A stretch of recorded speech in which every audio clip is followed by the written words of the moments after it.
প্রকার ব্রতের মধ্যে সর্বশ্রেষ্ঠ।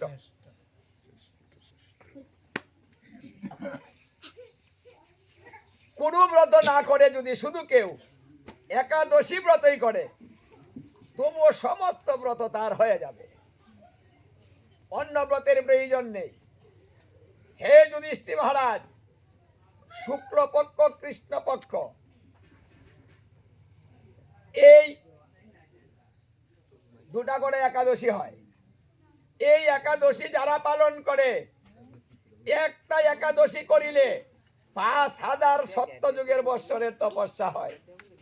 মানে সত্যযুগে 5000 বৎসর তপস্যা করিলে যা হয়, এই কলিকালে একাদশী ব্রত করিলেই তা হয়।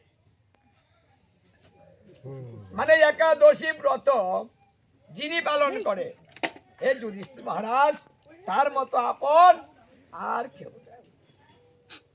মানে সে আমার অত্যন্ত আপন, আমি তাকে অনেক ভালোবাসি, আমি তার প্রতি প্রীত হই, এই জন্য তার সমস্ত অপরাধ ক্ষমা করে দেই। সেই ব্যক্তি কোনোদিন নরক যন্ত্রণা ভোগ করতে হয় না।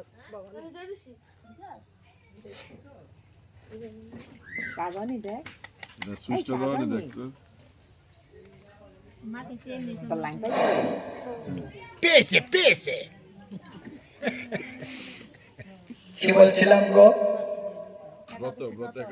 মানে একাদশী ব্রত করিলে কি হয়? 5000 বৎসর তপস্যার ফল লাভ হয়।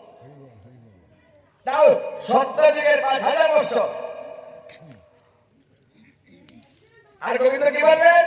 যে সেই ব্যক্তি কোনোদিন নরক যন্ত্রণা ভোগ করবে না, আমি তার সেটাও